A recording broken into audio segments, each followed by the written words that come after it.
Healthy series, a new health webinar series that we started off basically because we need it with the COVID-19 epidemic pandemic hitting every corner of the world.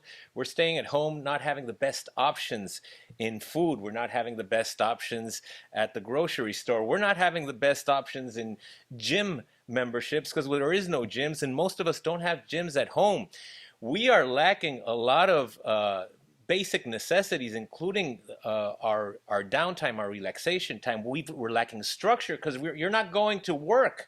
So that routine that you originally did, there's nothing pushing you to do that routine. Everybody's maybe waking up late. They're not changing from their pajamas. The structure is not there. And what does all that lead to? It leads to being lazy, overeating, eating the wrong stuff, bad selections, stress. Stress is terrible. And of course, with all the financial issues added to it, we are headed the wrong way. That's why today I have a bariatric and metabolic surgeon, world-renowned author, TV personality. He is the king of cool. He is the man with a plan. He is the Asian sensation, Dr. Duc Vuong. Welcome to the show, man. Man, that's the best introduction I've ever had. That's awesome. How you doing, brother? I'm good, and I resemble all those remarks you made, man. I am sitting at home, chilling, don't have a gym in my home, all that stuff. But yeah, we're here to do this with patients, man. Let's help some of our patients and our following.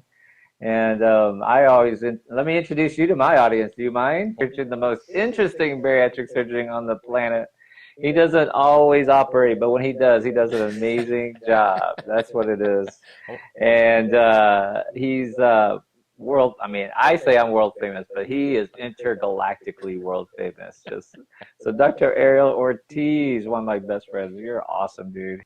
Hey, brother, I appreciate it, man. So thank you for being on.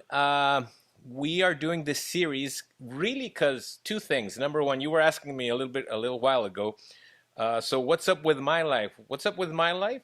Almost 3 weeks ago, yeah, I had to close the hospital simply to protect patients from other patients and what they probably could interact and infect each other if they were carriers of the COVID-19. And of course, to protect my staff. As you know, we do weight loss surgery. It's all scheduled surgery. And the thing here is that we didn't want to put patients at risks. And I don't know if you've read several studies now that are actually talking about a much higher percentage, a tenfold probability of death and severe complication on patients that just underwent surgery. So let me reset for people who don't know. Now you live in San Diego, but you practice in Tijuana, right? And you have a very successful program. Correct. Yeah. And so your hospital was really driven by your program for doing, and you've, just so you guys know, lots of surgeons go visit Dr. Ortiz to learn his particular techniques and how he operates. And you were big in doing applications and big sleever and revisional surgery. So he's an expert in his field for sure. And so you were a really busy program, and you operated, can I dare say, mostly Americans who traveled to Tijuana? 99%. Okay, 99%. So that's medical tourism, for those of you who don't know. That's when you leave a country to go have medicines, surgery, or procedure somewhere else where it's cheaper. India is very popular, but for us, the United States, most people go to Mexico, and Tijuana is a destination. So how busy were you exactly before you shut down? We were doing on average around 200 surgeries a month. So that puts it at 50 a week. And we're right now, things have changed. You know how health tourism has always had that negative connotation, especially in the United States, with physicians, with colleagues, because it's sometimes kind of paired up with cheap surgery. Having said that, we've been doing this for over 20 years, and yeah, we've designed some techniques, perfected some other techniques, but ultimately, we consider this a service because there's a lot of patients that aren't going to be able to pay it, expense it out of pocket in the U.S., and or their insurance is not going to cover it. And many times there are procedures that are not available in the United States or in your home country that are available in some other countries. And those are the main drivers for health tourism. So health tourism, the globalization of medicine, now more than ever with the COVID-19 thing, you're seeing the globalization of medicine. Yeah. But going back to what we were doing, because of the high demand for quality weight loss surgery, we're the only standalone Joint Commission accredited hospital. We bought a huge building to be able to serve. I'm going to stop you real quick because my feed is saying they're having trouble hearing you, but I hear you just fine. But they're having trouble hearing you. Interesting. All right. And yeah, that sounds good. How about that? Okay. Okay, now that sounds better. Okay. And then a viewer said you did his surgery or her surgery. Oh, nice. That's pretty cool. Yeah. Well, I actually have your book and I show it off to patients. Thank you. Yes, they said that's much better. So that mic's much better. Anyways, we decided on building a much bigger hospital, and then that's exactly when the COVID-19 epidemic hit. And here we are with no surgeries right now, but we're still supporting our staff. They're all staying at home, trying to keep safe, keeping others safe as they stay home, and basically trying to weather out the storm. Yeah, I think that's really amazing that you're able to support your staff, and it's really a testament to what a great leader you are and what a great human you are for doing that. Because I know a lot of, boy, when I was in private practice, that was not going to happen. I was not going to be able to do that. Man, I couldn't support my staff. That's amazing that you're doing it. Well, let's jump into interesting things because we're going to talk a lot about all the topics. Like you asked me earlier, it's like, what are we going to talk about? Let's shoot the breeze, dude. There's so much to talk about. For starters, you retired from weight loss surgery. Give me a tip, man. How do you do that? Basically, I worked nonstop for like 10 years on passive streams of income. So I adopted social media pretty early on when it was still very taboo, and there were questions about, if you're giving medical advice or you're creating a doctor-patient relationship.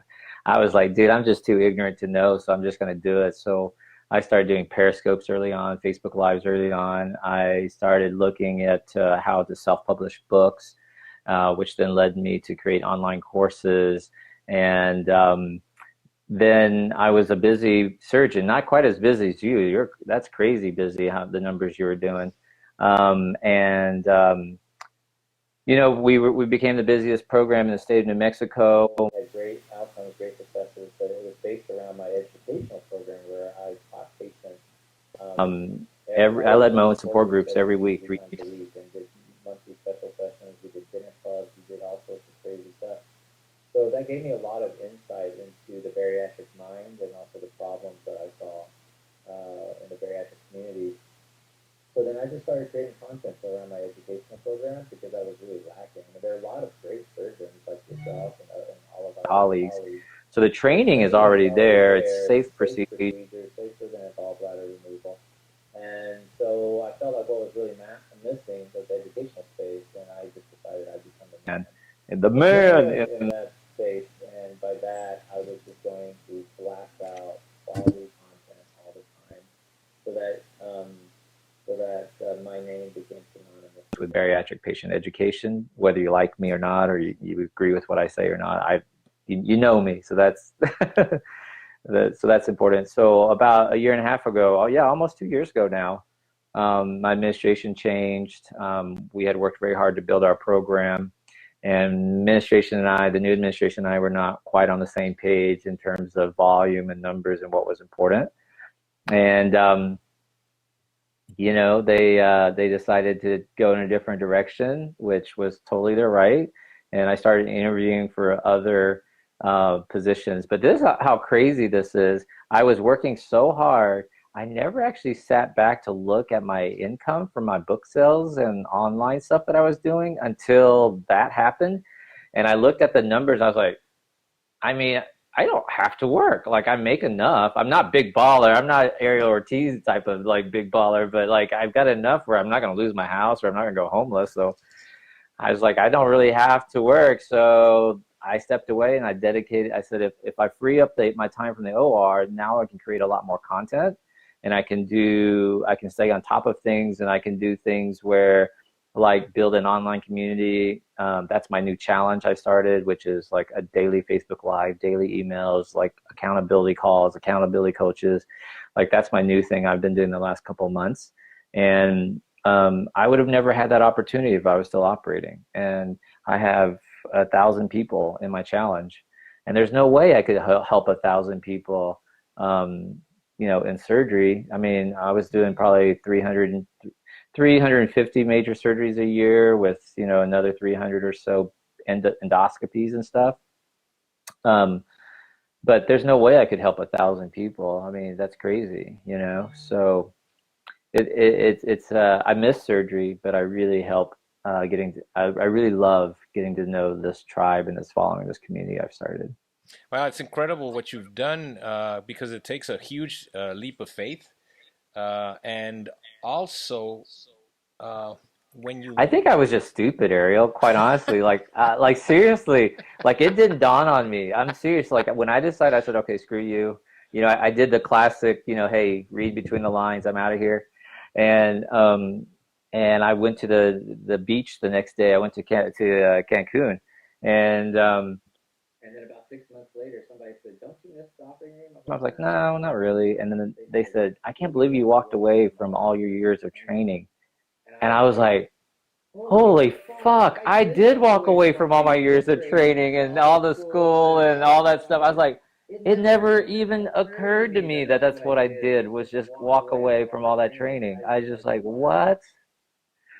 So sometimes it's just better just to, I don't know, just be blind to it all, I guess. Well, there's two reasons why, for somebody in our position, it's kind of logical as well. As physicians, especially as surgeons, some environments aren't the most inviting. We have a difficult time. We have a difficult time with all the regulations and all the red tape, and probably you're finding some satisfaction in treating patients right now directly without the middlemen that cause these, which usually is corporations, industry, hospitals, government. See, that's why everyone loves you. You're so, like, politically correct, I really enjoy being able to do what the F I want to do in the way I want to do it. And the people that I really answer to now are my customers, my clients, the people who join my challenge, the people who follow me. And it's my goal to deliver way more value to them than what they're paying me, and to show them that I truly love them and care about them.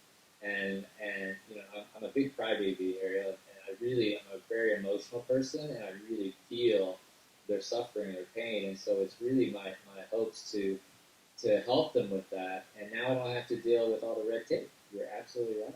It's very rewarding. And what about what is?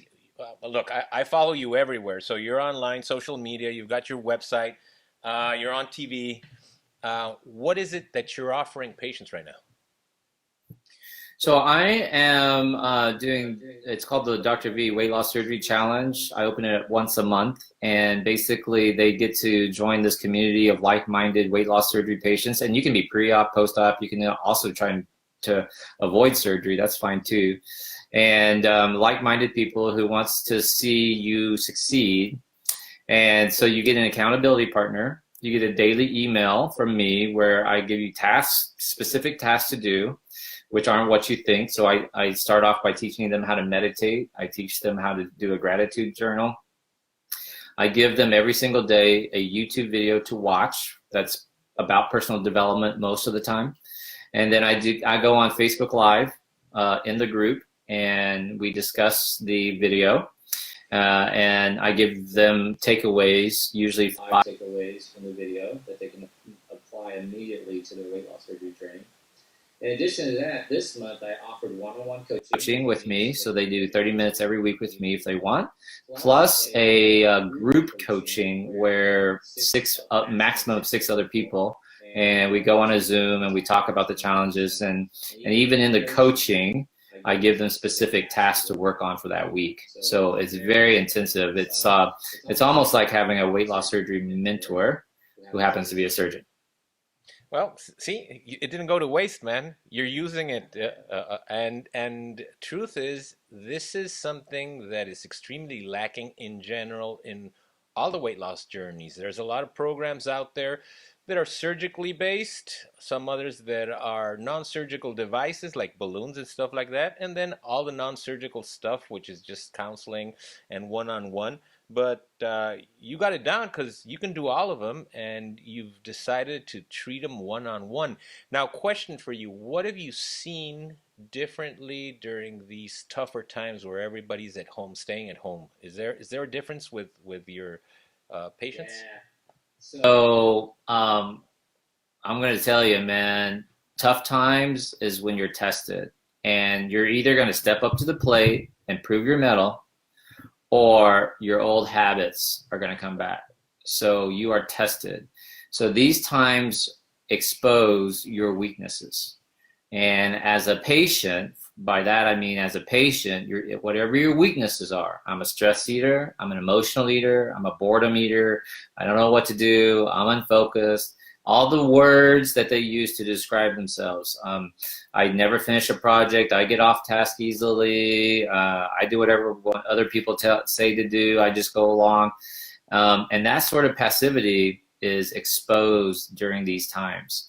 So what if you were a snacker? Now you're really snacking. If you really crave salt, now the bag of chips is right around the corner. It's found its way back into your house. If you were a sweet eater, if you had a sweet tooth, now you find yourself really late at night eating something sweet because you're stressed out about your work, your mother who's sick with coronavirus, your neighbor who can't deal with it, if you're going to have a job afterwards, your kid, your daughter who's a flight attendant, and you're worried about her catching it, all that stuff, all the reasons they told you why they gained the weight, it's now exposed.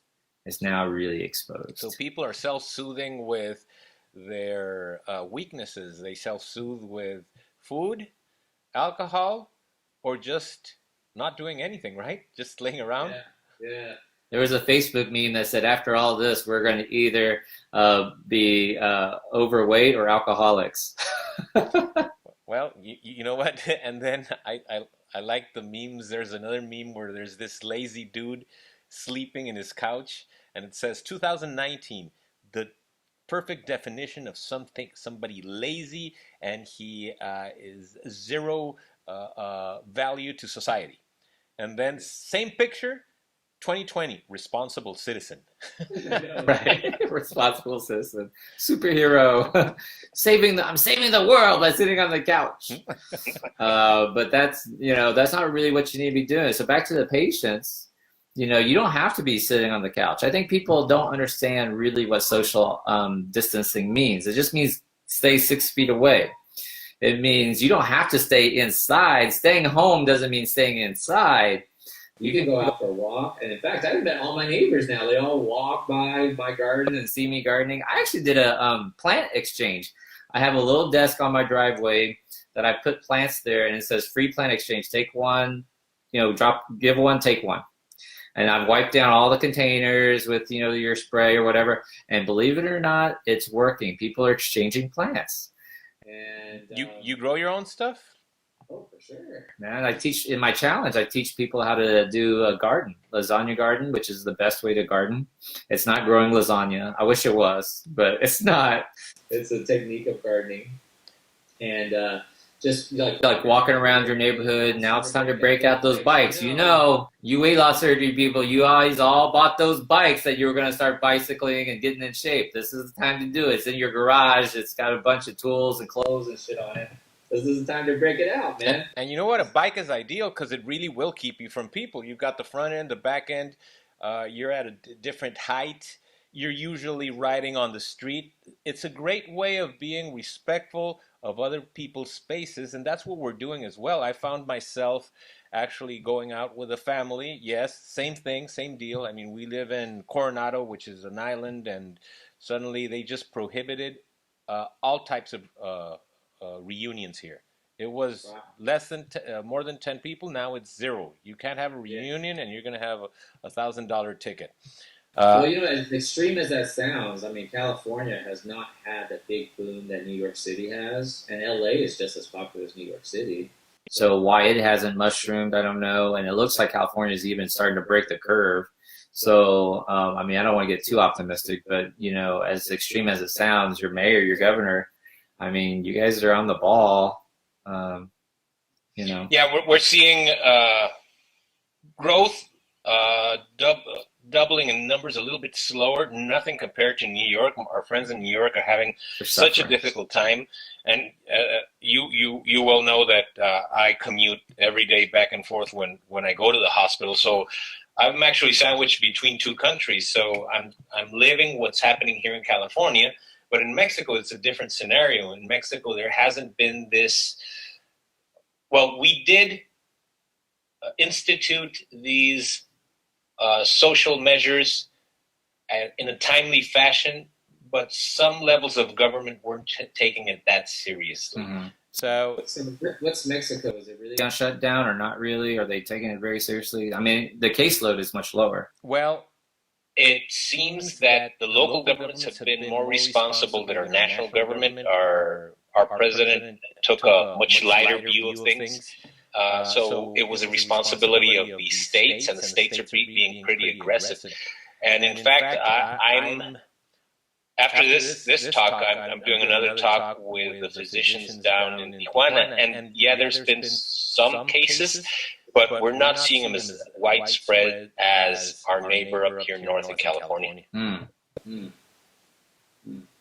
So we have colleagues all over the world, and God bless our colleagues in Italy and England getting pretty hit hard. But I'm really worried about India, because when I started first looking at coronavirus a couple of weeks ago, March 12th, India had very few cases. They were way, way on the bottom of the list, and at that point they had under 100 cases, and I've been watching them skyrocket, and they're over 6,000 cases now. And I'm really worried because of their infrastructure. They're the second largest country, but they're not like a military oligarchy like China where they can shut down the country. There's a lot of independence there in India, but then they're crammed in. There's a big disparity between the haves and the have-nots, so they're really crammed in to poor living quarters. And I feel like if the coronavirus caught on in one area of India, we could really be in a major disaster. Like, what do you think about India? Well, one of the things that I was looking at some testing, or not testing, really some initial data, raw data processing.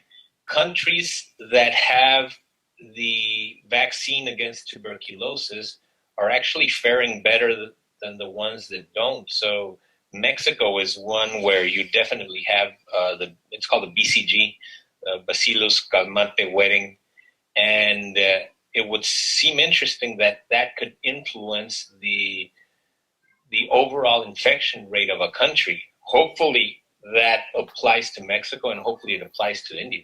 So what are your takes on the economics of this? Do you feel like we've overreacted because you've already had to shut down your hospital, you're losing a lot of revenue, people depend on you for jobs? I have friends who are in business who just think this was a huge reaction, that there are other bigger causes of death and we don't shut down the country for it. What's your take on a personal level? You know what? Fear is not a good, let's say, basis to decide, to make decisions. So if you're informed, it's a lot better. The thing is, with a new virus, it's kind of difficult to really have knowledge and a deep understanding, because as the days and weeks go by, you learn from it. So originally, when it all started, we knew that the virus was contagious. Now we know that it's extremely contagious. Then we understood that there could be asymptomatic cases. Now it could be up to 60% of the spreaders are asymptomatic.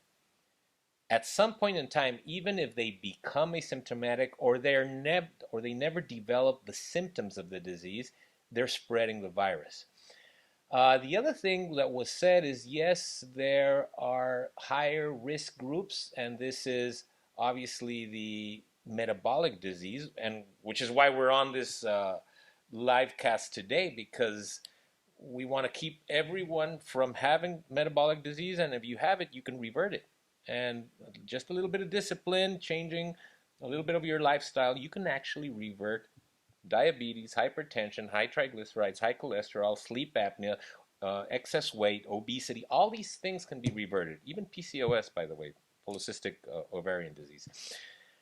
But it's now known that it's going to affect, yes, in a good majority of that 50 years of age and older that have a disease like metabolic disease, but some patients are young, healthy athletes, and they're dying of uh, carditis, which is a viral infection of the heart, brain infection, meningitis.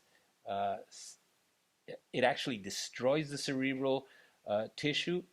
We're finding a lot of things in these publications that are basically just coming online right now, or like you said, our friends that are out there in the battlefield, like Spain, like Italy, even China. We've done several webinars now.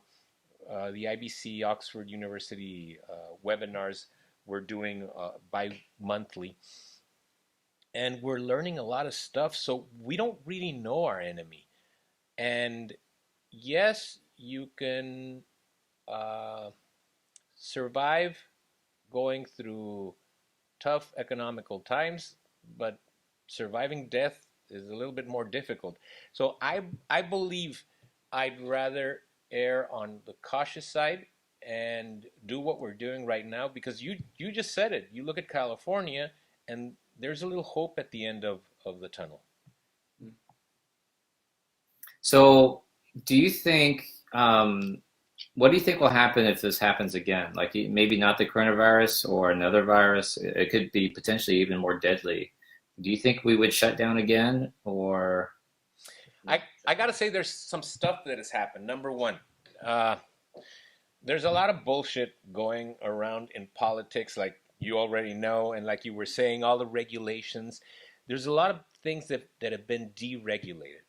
The reason why Mexico is so successful is at producing stuff like medications, procedures, medical devices, is because we don't have all the red tape the FDA has. I believe there's going to be a lot of uh, facilitated pathways that didn't exist before.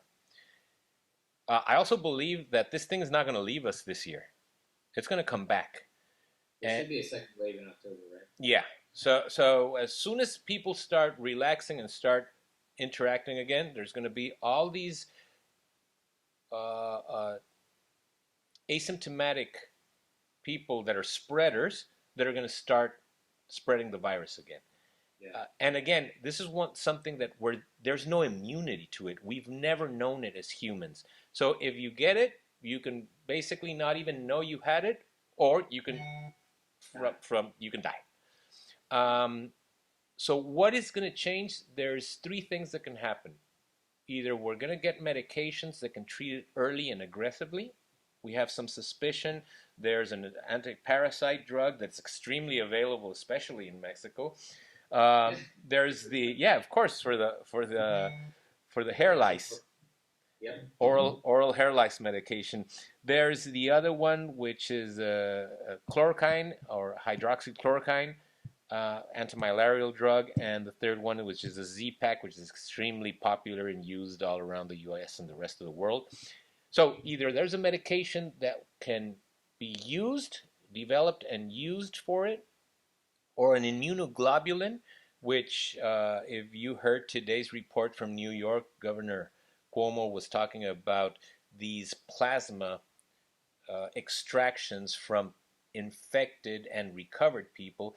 Those already have the let's call it the deep defenses, they're called immunoglobulins, in IgG especially, that are gonna can be re-injected into somebody that's sick, and they can actually combat the virus artificially inseminated by somebody else, right? Somebody that's already had. The problem with that treatment, the antibody treatment like that is the IgG treatment.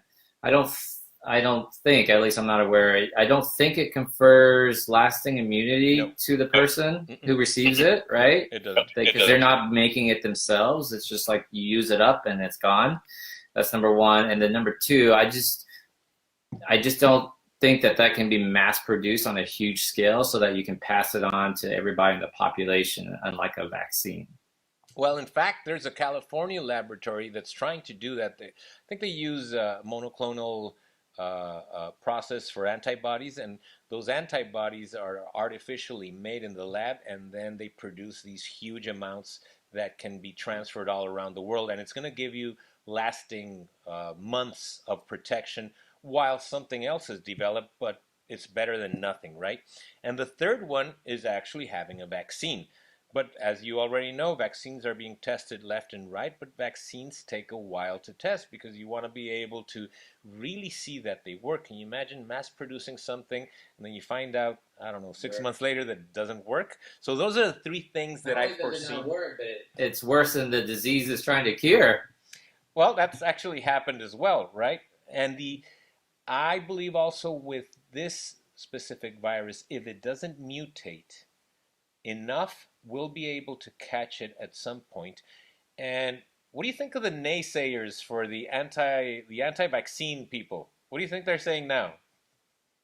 Man, I don't know. I try to stay out of that arena just because um, I don't know who to believe. When I was growing up, I got vaccinated because I'm an Asian immigrant, so I'm a product of vaccinations. I have two daughters; they're both on vaccination schedules.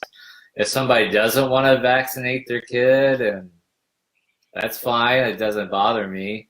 But we know that like you can track measles outbreaks and chickenpox outbreaks, and trace it back to the source, and it's often somebody who wasn't vaccinated. And not to say they're wrong or bad people, it's just the way it is. But yeah, it's just one of those things where, man, I don't know. Maybe we should take a question from people who don't believe in vaccinations. How are they thinking now? Maybe that should be a conversation. I think that the poll would be, if there's a vaccine out right now, would you, number one, not take it? Yeah. Number two, not take it but give it to your kids, or not, something like that. Yeah, that would be an interesting poll. And then, what about these vaccinating objectors? Do you allow them back to work? Do you let them congregate? Do you let them go to church? Do you let them to? That's one of the probabilities that we're going to be looking at very soon, is that anybody who's had an infection, they're ready to go. They're completely immune. And as long, again, as this virus doesn't mutate enough, because the virus can mutate, just like you were seeing that New York started off with infections. The New York virus started off in Europe. So it's changed a little bit, but not enough that your antibodies won't recognize it and you can get a reinfection. But some, like the influenza viruses, there's so many of the variations that you have to get vaccinated each year. With this one, look at HIV. oh, exactly. I mean, it's been 25 years and we don't have a vaccine for HIV because it mutates on its coat so often. So one of the things is that at some point in time during the next number of months, either people are going to get some type of protection artificially with those immunoglobulins, like the antibodies, the passive, let's say, defense that is passed on by getting these serum from infected people, or a vaccine. Or if you actually already had the disease and you have a positive test that you weren't in contact with a virus and you're all healed and ready to go, those people will probably be sent back to work again. What do you think of that? I think this antibody test is super important. We have it out so then we can identify, like you said, the people who have immunity to it. And I caution people that you know, when President Trump says he's going to open back up the country, we probably won't be opening it up all at once because we know that there's going to be peaks and valleys. People, you know, different regions are going to peak at different times. And so we need to be very cautious when we let people go back to work or move around so that we don't reinitiate another reinfection. Yeah. So, got a question for you. Uh, how'd you end up going viral on YouTube with that video? Tell me about that. Yeah, well, I guess the tagline helped. Coronavirus is gonna kill you. And I don't know. It was good because it was funny because leading up to that, I had been doing some Facebook Lives, and the Facebook Lives were really catching on. People were sharing them, and I was having 1,000, 1,500, 2,000 live viewers. And so I was like, it came to me on how to explain ARDS to people by using those sponges that I did in the video. And so I set it up and I started doing it.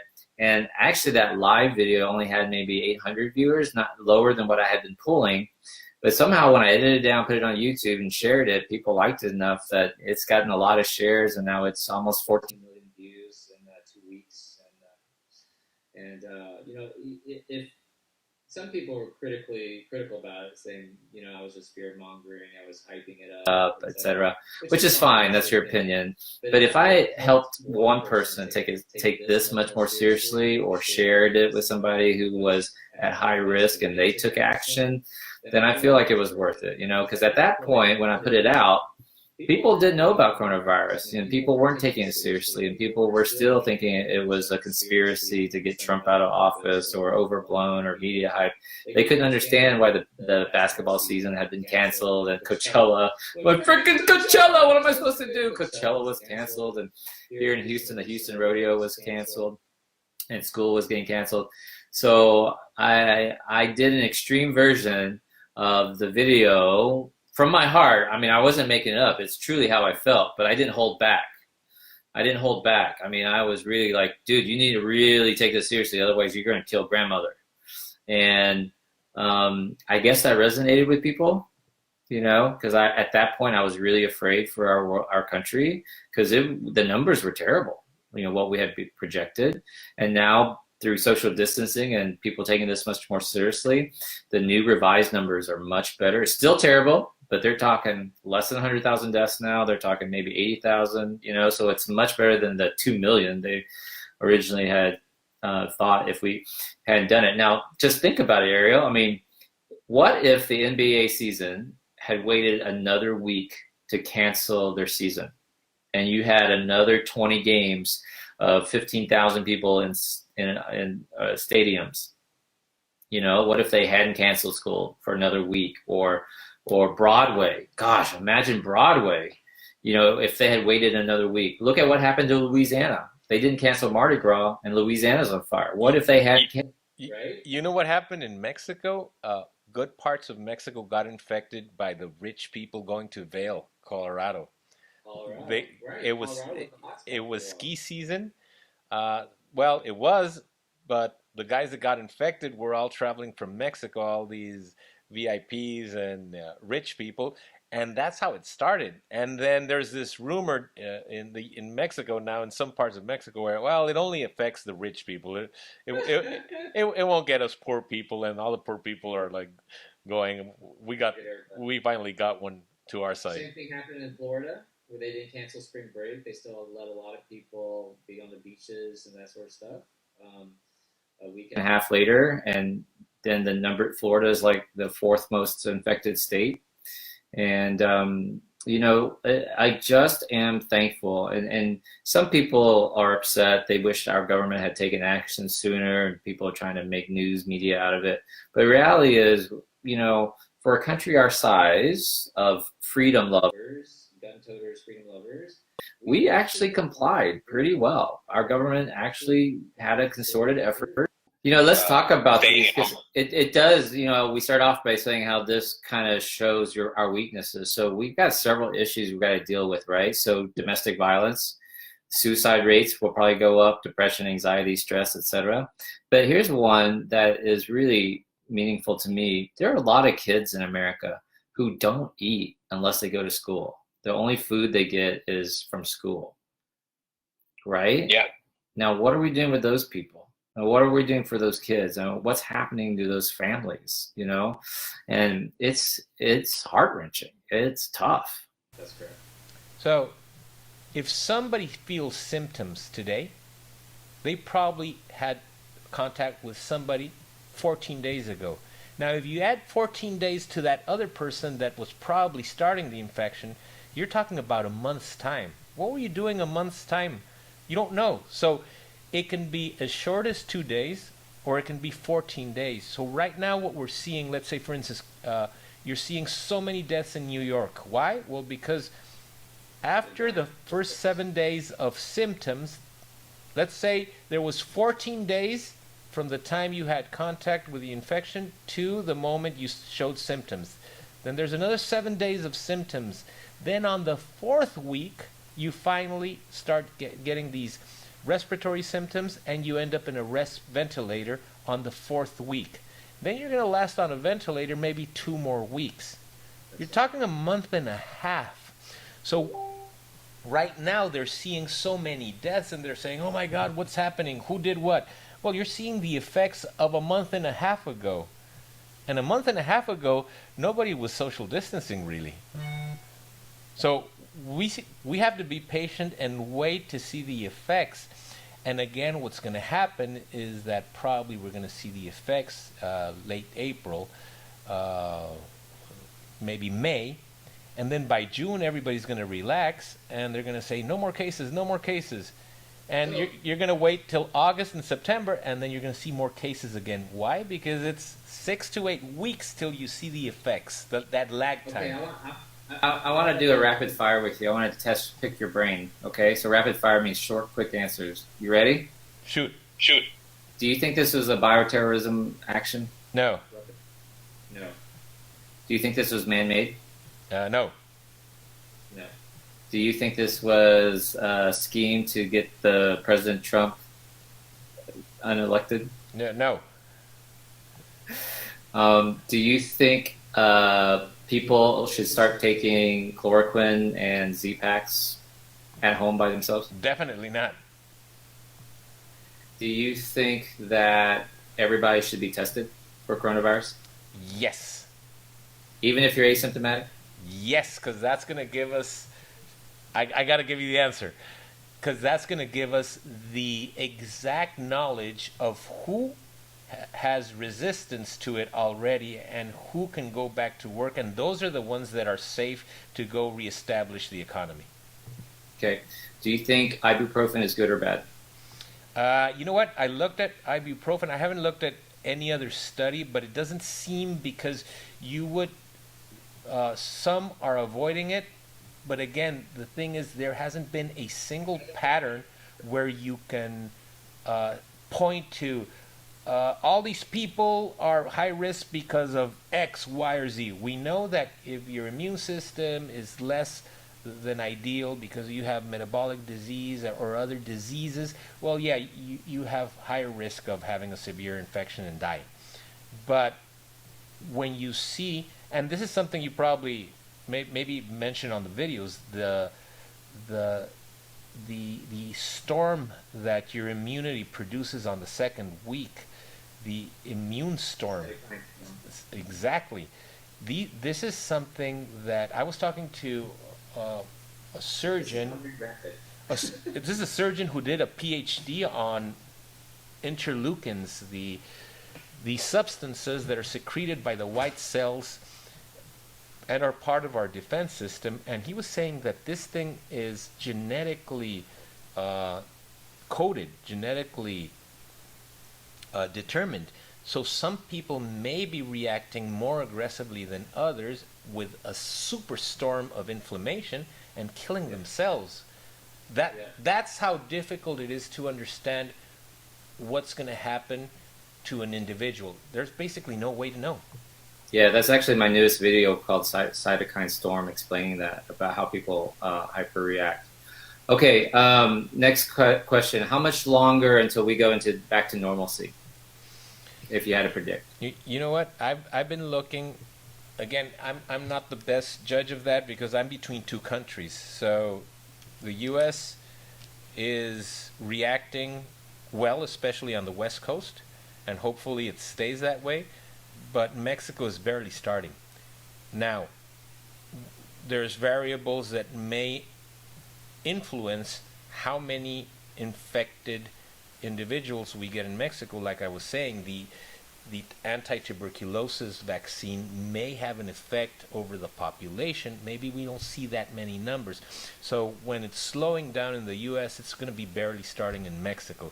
So I'm hopefully believing that in our society, I'm seeing such a slow spread compared to what I've seen in the U.S. that there's a hope that we might end this whole thing by late June. Late June, yeah, I think sometime midsummer. So, I totally forgot what I was going to say. Oh, do you think it's safe to take your kids to the park, playground? Yes, but I did another webinar, and it was on masks. The use of masks, and I'll try to keep it brief, but there's healthcare professional masks, and then there's other masks. When you look at the N95 and the surgical masks, they mostly work, they're as effective comparatively between them. So those masks should be assigned only for healthcare professionals, and nobody should be wearing them or using them because, well, they're needed in the healthcare setting. Do you think homemade masks work or don't work? I think homemade masks, and that's where I go with my second comment, work to protect others. We know that there are people that are asymptomatic. Number two, we know that micro droplets are the vehicles for viruses. It's not like a virus is going to fly out of your mouth. It's going to fly out in a vehicle, and that vehicle is a droplet. It's a micro droplet. Those micro droplets are emitted constantly, including when you talk and when you breathe. So, if you put a barrier between your holes in your face, which are your nose and your mouth, there's a high probability that a cloth, there are certain cloths, and we did I'll actually send in Texas growing up, me and mamas used to say, "Shut your pie hole." Well, exactly, and we're talking about the upper ones, the ones in the face. And if you use a mask, there's certain, and I'll say it right now, there's either cotton, doubling up on a cotton cloth like a t-shirt, a pillowcase, a kitchen towel is extremely effective, up to 60% effectiveness in filtering out particles from the ambient air. But that's not why you're using it. You're using it to protect others. You yourself may be infected, you don't know, but you're catching all the droplets. And so yes, I advocate for the generalized use of masks when you're out and about. Now, ventilators, real or overblown? Like a shortage of ventilators. Do you think it's a real problem or is it overblown? I'm going to only talk about what I know, and I know California just sent out ventilators, which is good. I have a lot of friends up here in California as well. You and I share a lot of international friends, and in the U.S. as well. Mexico has a dire shortage of ventilators, and I know they're naming it atypical pneumonias because they're not testing for them, and because they're not testing for them, they can't call them COVID, right? Which then they don't have to really report. Don't you find that interesting? Is this a government conspiracy? Do you think the data reporting is a type of control, the government trying to control the masses? Yes, definitely. I definitely believe that. Because I'm looking at the bulletin boards in the different hospitals. Atypical pneumonia, atypical pneumonia. Look, if it barks, it's got big teeth, ears, wags its tail, lifts up his leg to pee, you can call it what it is. Okay. So right now they're saying there's this incredible outbreak of atypical pneumonias, and the question to ask is, does that happen every year? Oh no, it's only happened this year. Well, it's COVID. Right. Do you think that a lot of physicians are going to go out of business? I don't. I think there should be kind of a revival of respect for physicians. I really do. And I really, Healthcare workers in general. yes, healthcare workers in general. And I believe that the U.S. healthcare system is broken, and you're a casualty of it. It's a system for profit, which is run by insurance companies that are gambling. It's legalized gambling with your health. They're betting that you're going to pay them more than they will have to pay out to treat you. That's interesting, yeah. I mean, tell me if I'm wrong. That's what the U.S. healthcare system is based on, legalized gambling. And once, or is it not, they're trying to find the cheapest, least amount of expense, the quickest way out, so they can keep that profit instead of it reinvesting it in the patient. Okay, another question.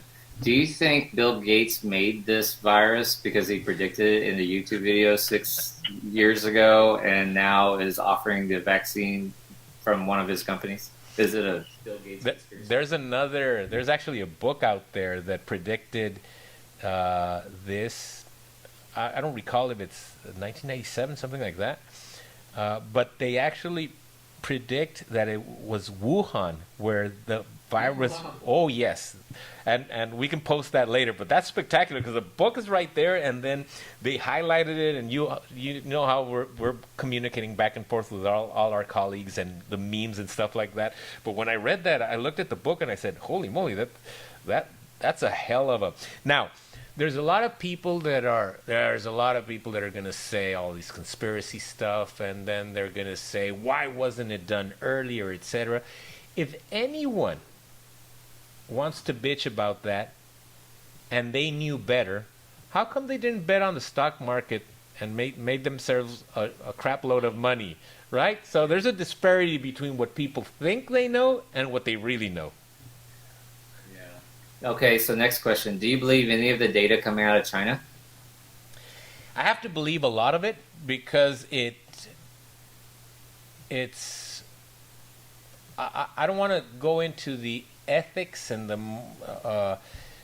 the interests from a government standpoint, but I have to believe a lot of it because it has been seen to be replicated in other parts of the world. Okay. So the doctor who tried to blow the whistle in Wuhan, on the Chinese doctor who tried to blow the whistle, he died, and they're saying he died of COVID. Do you believe that, or do you think something more sinister happened? Well, it's interesting that back then when he died, this guy looked very young. Now, Yeah, he was like 32. yeah, but you Asians look young all your life, man. No, birthday. But and then after that, what the reports were saying is that it affected older populations, and it would seem that this was the only young guy that got hit by it, right? And you see his picture and lying down, it's like, wow. And if I recall, I think he was the first healthcare worker that I saw that actually perished from contracting the disease. Supposedly contracting the disease. That's what I'm saying. So now a question for you, because you know what? What are you telling your patients right now? If you were to tell them in a nutshell, and not only patients, people that follow you, it's that they're, like we said, they're at home, not the best selections from what they can eat, physical activity, exercise, which are two different things, stressing out, give me some tips, just very basic tips that you would say if you had to select one thing on each topic. I would say, gosh, one thing, like I would turn off the news. Like just listening to all these talking heads all the time saying the same thing over and over and over again does not help you. In fact, we know that stress hurts your immunity, so we know that for sure. And we also know that laughter and being happy and feeling abundant, joyful boosts your immunity. That's why they got to see our series, man. Yeah? Yeah. That'd be cool. And so, you know, in my challenge in my group, we talk about meditation. The first thing I teach them when they join it is how to meditate so they can control this monkey brain of theirs that's causing all the stress, which, as you know, releases all the catecholamines and the stress hormones that keep us in a perpetual state of stress, which hurts us. So we focus on meditation to calm it down, and the meditation is very simple. We just focus on your breathing, breathing in, breathing out, breathing in, breathing out. And I teach them a very simple meditation technique called I am meditation, where you just, on your inhale, you think in your head, I, and on your exhale, you think am, I am, I am. And that's the most basic form of meditation I teach. And then we also start with the gratitude journal. We write about all the I'm grateful and thankful for in my life. I'm grateful and thankful for, I'm grateful and thankful for. And we get them to hammer that down really, really hard. Because honestly, Ariel, if you are stressed out and you're worried and you're panicking, it doesn't matter if you have access to fruits and vegetables. You still won't choose it. You'll still choose comfort foods. You'll still choose your chips and your popcorn and your snacks, right? It's not until you stop the noise coming into your head, turn off the TV, and then you work on breathing and slowing down your brain, then you can actually see the apple in front of you. You acknowledge the apple and you think, I'm going to choose this apple today. So choice, when you make a choice, it comes from actively being aware of what's happening around you. And in this current state, and people have called it a panic, media hype, whatever, that people aren't making clearest decisions. So it starts with calmness and meditation and gratitude, and we start there, right? And then if you don't like meditation or it's hard for you, do it anyway. But two, people can walk. You've heard it. I'm going to take a walk to clear my mind. That works. We know that works. There's actually a form of meditation called walking meditation, made popular by Thich Nhat Hanh, who's a brother, countryman. And you can do walk to clear your mind. You can get more physical activity. There are joggers, runners who call it a runner's high. Runner's high, not California high, but runner's runner's high. Are you envious? Are you envious, dude? You. And then you can, like you said, activity, exercise. You can push yourself by doing things like mountain climbing, which is a high level of activity, which then also again releases those feel-good hormones. There's laughter, playing with your kids. That's super important. Getting reconnected. There's also touch. So one of the things that people get confused about social distancing, they think that's the same thing as not touching somebody. It's not quite the same. If you come over or you come home from a hard day's work, you wash your hands really well, you change out of your clothes, you can hug and kiss your kids all you want. You know, if I just took a shower and I shaved for you today to be on this broadcast. You look incredible, man. My hands are all clean. There's no coronavirus. I can touch my face all I want. I can go hug my baby all I want. I can. So we know that human touch is super important to our immune system and that. But at the end of the day, we have to give our bodies the building blocks to build that immune system. So we need to do green smoothies. We need to eat a lot of fruits and vegetables. This is the time to not stress eat, to not snack, to not eat processed foods. This is the time, if you want to stay healthy, to really be on point with your water, to really be on point with your fruits and vegetables. And that's kind of it, because this will end. So the last thing I'll say is this will end. We will get through this. The only question is, what shape are you going to be in after you're done? When this ends, are you going to have 20 pounds of weight regain, or are you going to maintain your weight loss? Are you going to be yelling and bickering at your husband and family members, or are you guys going to be closer than ever? Are you going to be isolated, or will you met your neighbors and now know your neighbors? the choice is ultimately up to you, because I hate to say it, but this will happen again. Like another viral attack will happen again, because nature is just much smarter than us. Yeah, it's the times, man. We don't know if it's going to be this virus or a next virus, or it's going to be something else, something... Or bioterrorism, or massive earthquake, or I mean, it could be anything. And this is during these difficult times is when you see your true inner self shine through, and sometimes we see really incredible human qualities come out, and sometimes we don't, especially when you're alone. So stay at home, stay healthy by don't stress out, stop seeing the news. I mean, once in a while I have a routine. I do maybe half an hour. I want to know if the spread, where it's going, what new precautions I have to take, what information from the scientific community, and that's about it. And I try to apply it in my own life.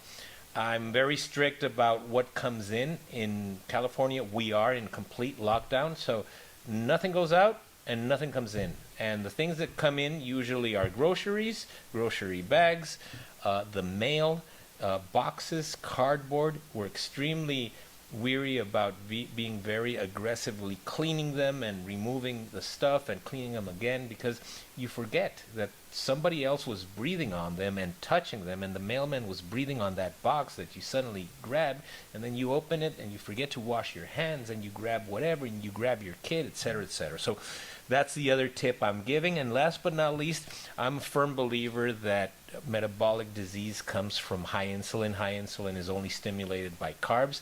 So I try to keep away from carbs. I try to keep away all my patient population from carbs. Only good carbs, which are leafy greens and vegetables that grow above ground. Eat as much, not as much protein as you want, just normal amount of protein. Eat as much fat as you want. And fat burns fat, carbs crave carbs. And last but not least, exercise. And a lot of folks are asking me, I don't have a gym. So you know what I've started doing? Because I'm basically in a jail here at my home. I found this Amazon jailhouse program, gym in your own home. It's pretty cool, man. It's this jailhouse prisoner workout system. It's very cool and very challenging, I gotta say. Okay, last question for you. Shoot. Since you guys have been on lockdown, have you gained weight, lost weight, or stayed the same? Well, I mean, the sexual activity is gonna definitely keep you toned. I can't believe you said that. Hey, it's an inspiration, man. There's gonna be Corona babies. Oh, that's right. 13 years from now, they'll be called quarantines. Exactly. Hey, man, so I'm pretty sure you're out of time as well as I am. I appreciate you coming online. And, well, we actually did. You interviewed me and I interviewed you, so basically we don't have to do this again. It's going to be useful for both. Let's keep in touch. I will definitely keep in touch, and I'll send you some links over. I'll actually promote all your stuff on our websites as well, because at the end of the day, what we're doing here is we're trying to use a little bit of that knowledge we've learned over the years. Just like you said, all those studies you did have given you wisdom, and the wisdom is a far more analytical level than just learning the stuff that we learn in school. We're at a very deep analysis state where we can understand disease, and then we can apply it to our own lives and to the lives of the patients that we treat and really love treating. So you're an example. You're a very unique example of that. I'm extremely impressed over the years how your heart is as big as your cerebrum, man. Oh, man, thank you. Man, back at you. You're amazing. I mean, I love listening to you talk. You can keep complimenting me all you want. You're amazing, and what you do is amazing. You're really cutting edge with the video technology, way ahead with the other surgeons. Everything you do in our International Bariatric Society is just really amazing. So honored to call you my friend. Me too, my friend. Stay safe. God bless, and God bless all your patients, man. Bye. See you, man.